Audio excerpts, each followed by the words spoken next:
एक छोटे से गांव में एक परिवार रहता था जिसमें बड़ा भाई रामलाल और उसकी पत्नी सुशीला रहते थे। सुशीला ने अभी अभी एक बच्चे को जन्म दिया था जिसे घर के सभी लोग प्यार से राहुल बुलाते थे। लाल के छोटे भाई का नाम दीपक, पत्नी का नाम कोमल था। उनके एक बेटा था जिसका नाम सूरज था। सभी लोग आपस में बड़े प्रेम से रहते थे, लेकिन जब से राहुल का जन्म हुआ तो सुशीला का स्वभाव बदल गया था। वो राहुल को बिल्कुल भी पसंद नहीं करती थी। एक दिन की बात है, रामलाल कोमल और बाकी के घर वालों को बुलाकर समझा रहा था। कोमल, मैं कुछ दिनों के लिए गांव से बाहर जा रहा हूँ। तुम अपना और राहुल का ध्यान रखना। मैं थोड़े ही दिनों में आ जाऊंगा। और दीपक, मैं तुम पर पूरे घर की जिम्मेदारी छोड़कर जा रहा हूँ। मुझे उम्मीद है कि तुम उसे अच्छे से निभाओगे। जी भैया, आप निश्चिंत होकर जाइए। मैं सबका अच्छे से ख्याल रखूंगा। दीपक, जरा तुम अपनी पत्नी को समझा देना कि वो मेरे पीछे से झगड़ा ना करे। जी भैया, आप बेफिक्र होकर जाएं। रामलाल पूरे परिवार से विदा लेकर चला जाता है। मेरी तो इस घर में कोई कदर ही नहीं है। मुझे तो जो कोई आता है वो ही सुनाकर चला जाता है। तुम बाज नहीं आओगी अपनी हरकतों से। मुझे तो बस इस घर में मेरे बच्चे का हक चाहिए और कुछ नहीं। सब कुछ तो तुम्हें और तुम्हारे बच्चे को मिल रहा है, और क्या चाहिए? मैंने कभी तुम्हारे और अपने बच्चे में कोई फर्क नहीं किया, तब भी तुम हमें गलत क्यों समझ रही हो? ये कहकर कोमल रोती हुई अपने कमरे में चली जाती है। मैंने कभी इन दोनों बच्चों में भेदभाव नहीं किया, फिर भी ये मुझे ही दोष दे रही है। इतने में ही राहुल भूख की वजह से रोने लगता है। क्या हुआ बेटा, तुम क्यों रो रहे हो? लगता है तुम्हें भूख लगी है। मैं अभी तुम्हारे लिए दूध बनाकर लाती हूँ। कोमल राहुल के लिए रसोई में से दूध लेने चली जाती है तो वो देखती है, अरे ये क्या, बर्तन में तो दूध ही नहीं है। सुबह ही तो इतना सारा मंगाया था, फिर कहाँ गया? कोमल सुशीला के कमरे में जाकर पूछती है, सुशीला, आज सुबह ही तो मैंने दूध मंगाया था, फिर दूध कहाँ गया? अब मुझे क्या पता, आपने ही राहुल को पिला दिया होगा और नाम मुझ पर लगा रही हो। नहीं, वो तो मैं ऐसे ही पूछ रही थी। राहुल को भूख लगी है और रसोई में बिल्कुल भी दूध नहीं है। इतने में ही दीपक आ जाता है और वो दोनों की बातें सुन रहा होता है। भाभी, मैं अभी दूध लेकर आता हूँ। दीपक बाजार से दूध लाकर कोमल को दे देता है। उधर राहुल का भी भूख के मारे रो रो कर बुरा हाल था। कोमल जल्दी से दूध बनाकर राहुल को पिला देती है और दूध पीते ही राहुल सो जाता है। भैया के जाते ही तुमने अपने रंग दिखाने शुरू कर दिए। जब भैया आएंगे तो मैं उन्हें क्या कहूँगा? तुम्हें तो बस अपने भतीजे की ही पड़ी रहती है। मेरी और मेरे बच्चे की तो तुम्हें परवाह ही नहीं। जाओ अपने भाई और भतीजे के पास। सुशीला अपने बेटे को दीपक के हाथ से छीन कर ले जाती है और मन ही मन बहुत खिलसती है। जब देखो राहुल, मेरे सूरज का तो नाम ही नहीं लेता। जब से ये राहुल हुआ है ना, मेरे बच्चे की तो कोई कदर ही नहीं रही। अगर ये राहुल ना होता तो सारी जायदाद मेरे सूरज को ही मिलती। पर अब मैं इन्हें ऐसा सबक सिखाऊंगी कि जिंदगी भर याद रखेंगे। पर ऐसा क्या करूं कि सांप भी मर जाए और लाठी भी ना टूटे। हाँ, ये ठीक रहेगा। आज रात को ही मैं ये काम करूंगी। आधी रात को जब घर के सभी लोग सो रहे होते हैं तो सुशीला कोमल के कमरे में जाकर देखती है। यही सही मौका है। दीदी गहरी नींद में सो रही है। मैं राहुल को उठाकर यहाँ से ले जाती हूँ और किसी को कुछ पता भी नहीं चलेगा। सुशीला राहुल को उठाकर घर से बाहर दूर एक रेल की पटरी पर ले जाती है। ले मर, अब देखती हूँ तुझे कौन आकर बचाता है।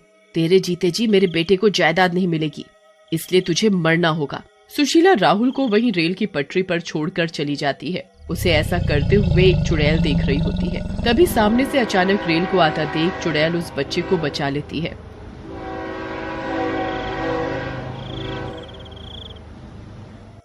अरे, ये कैसी औरत है जो इस बच्चे को यूं रेल की पटरी पर छोड़कर जा रही है? पर क्यों? इसका तो पता लगाना पड़ेगा। आखिर इस औरत ने इस बच्चे को रेल की पटरी पर क्यों छोड़ा? चुड़ैल उस बच्चे को अपनी गोद में लेकर सुशीला के पीछे पीछे चलने लगती है। सुशीला को ऐसा महसूस होता है जैसे कोई उसका पीछा कर रहा हो। थोड़ी ही देर में सुबह भी होने वाली थी। इधर सुशीला रास्ते में सोचती सोचती आ रही थी। इससे पहले कि कोई दिखे, मैं अपने कमरे में जाकर सो जाती हूँ। और अगली सुबह जब कोमल सोकर उठती है, अरे मेरा रोहन कहाँ गया? रात को तो मेरे पास सो रहा था, फिर कहाँ चला गया? मेरा बच्चा कौन ले जा सकता है? कोमल की आवाज सुनकर दीपक और सुशीला भी उसके पास आ जाते हैं। देखो ना भैया, मेरे रोहन को पता नहीं कौन उठा कर ले गया। ऐसा कैसे हो सकता है दीदी? रात को तो रोहन आपके पास ही सो रहा था, फिर भला उसे कौन ले जा सकता है। सुशीला मन ही मन बहुत खुश हो रही थी। अब राहुल तुम्हें कभी नहीं मिलेगा, उसे तो मैं रेल की पटरी पर छोड़ाई, अब वो वहाँ से कभी लौट कर नहीं आएगा। अब तक तो राहुल स्वर्ग सिधार गया होगा और उसके हिस्से की जायदाद भी मेरे बेटे की होगी। सुशीला रोते हुए कोमल से कहती है, दीदी तुम चिंता मत करो, हम राहुल को जल्दी ही ढूंढ निकालेंगे। हाँ भाभी, तुम चिंता मत करो, मैं रोहन को कैसे भी ढूंढ कर लाऊंगा। सब लोग राहुल के बारे में बात कर रहे होते हैं तो रामलाल भी दूसरे गांव से लौट कर आ जाता है। सब लोग रामलाल की आवाज सुनकर चुप हो जाते हैं। क्या बात है, तुम सब लोग मेरे आते ही चुप क्यों हो गए? तुम सब लोगों का रंग क्यों उड़ा हुआ है और तुम सब लोग इतने परेशान क्यों लग रहे हो? आखिर बात क्या है? कोई मुझे कुछ बताएगा भी? कोमल रोते हुए अपने पति को सारी बात बताती है। मैं थोड़े दिनों के लिए बाहर क्या गया, तुम लोग मेरे बच्चे को ठीक से नहीं रख पाए। आए मेरा बच्चा इस हाल में होगा, पता नहीं कौन मेरे बच्चे को ले गया। भैया आप चिंता ना करें, मैं अभी पुलिस स्टेशन जाकर रिपोर्ट लिखवा कर आता हूँ। पुलिस राहुल को जल्दी ही ढूंढ निकालेगी। कोमल का रो रो कर बुरा हाल था। कोई जाकर मेरे बच्चे को ढूंढ कर लाओ, पता नहीं कैसा होगा मेरा बच्चा। कोमल चुप हो जा, रो मत, मिल जाएगा हमारा बच्चा, मिल जाएगा। तभी सुशीला मन ही मन सोचती है, दीदी आप रोइए मत, राहुल जल्दी ही मिल जाएगा। सुशीला कोमल के साथ ऐसे दिखावा कर रही थी कि उसे उसके बच्चे की कितनी चिंता है। फिर सभी लोग राहुल को ढूंढने के लिए निकल ही रहे होते हैं। तभी दरवाजे पर एक औरत राहुल को अपनी गोद में लिए खड़ी होती है। क्या ये बच्चा आपका है? बच्चे को देखकर, हाँ ये मेरा बच्चा है, मेरा राहुल है। कोमल उस औरत से अपने बच्चे को लेकर उसे चूमने लगती है। रामलाल भी अपने बच्चे को देखकर बड़ा खुश होता है, लेकिन सुशीला राहुल को देखकर जल भुन जाती है। अरे ये बच कैसे गया? इसे तो मैं रेल की पटरी पर छोड़ाई थी, फिर ये जिंदा कैसे बच गया? ये आपको मिला कहाँ से और आप कौन हो? ये मुझे रेल की पटरी पर पड़ा मिला था। हे भगवान, रेल की पटरी पर इसे रेल की पटरी पर किसने छोड़ा होगा? हाय रे मेरा बच्चा। देखिए, मारने वाले से बचाने वाला बड़ा होता है। आप कहाँ रहती हो और आपको पता कैसे चला कि ये बच्चा हमारा है? जी अभी तो मेरा कहीं भी कोई ठिकाना नहीं है और मैं ढूंढते ढूंढते आपके घर आ गई। जब तक तुम्हारे रहने का कोई ठिकाना नहीं मिल जाता, तुम हमारे साथ हमारे घर में ही रहो। हाँ तुम हमारे साथ ही रहो। पर हम इसे जानते नहीं और हम इसे ऐसे कैसे रख सकते हैं? क्यों नहीं रख सकते? इसने हमारे राहुल की जान बचाई है। चुड़ैल भी उन सब के साथ उनके घर में रहने लगती है। चुड़ैल को पूरा विश्वास था कि सुशीला फिर राहुल को नुकसान पहुंचा सकती है, इसलिए वो राहुल को एक पल के लिए भी अपनी आंखों से दूर नहीं होने देती थी। वो सुशीला पर पूरी नजर रखती थी। एक दिन की बात है, सुशीला आज पूरे दिन यही सोचती रही कि वो राहुल से कैसे पीछा छुड़ाए। रात भी हो जाती है। सब लोग खाना खाकर अपने कमरे में सोने के लिए चले जाते हैं तो सुशीला चुपके से उसके कमरे में जाती है।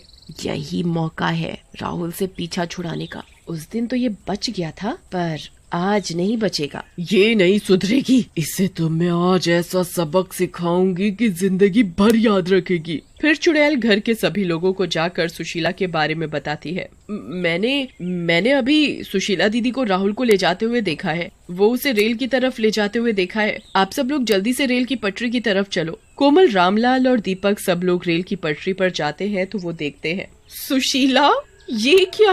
तुम मेरे बच्चे को रेल की पटरी पर छोड़ रही हो? तुम ऐसा कैसे कर सकती हो? तुम भी तो एक माँ हो। कोमल सुशीला से राहुल को छीनने की पूरी कोशिश करती है पर वो उसे नहीं देती। मैं इसे नहीं दूंगी। सुशीला कोमल को धक्का देकर राहुल को रेल की पटरी पर छोड़ देती है। तभी सामने से रेल आ रही होती है तो इतने में चुड़ैल जल्दी से राहुल को बचा लेती है और उसमें सुशीला की दोनों टांगे चली जाती हैं। तभी चुड़ैल सबके सामने आती है। इसने पहले भी राहुल को रेल की पटरी पर छोड़ा था और आज भी इसने ऐसा ही किया। जो जैसा करता है वो वैसा भरता है। तुमने एक चुड़ैल होकर भी मेरे बच्चे की जान बचाई और एक ये है जो अपनी है पर अपनी होकर भी अपनी नहीं हो सकी। मुझे माफ कर दो, मैंने अपने बच्चे के लालच में ऐसा किया। मुझे माफ कर दो, मुझे मेरे किए की सजा मिल गई। अब मेरे जाने का समय आ गया है, मुझे जाना होगा। तभी आसमान से एक बिजली चमकती है और चुड़ैल उसमें गायब हो जाती है। चुड़ैल को एक नेक काम करने से मुक्ति मिल जाती है।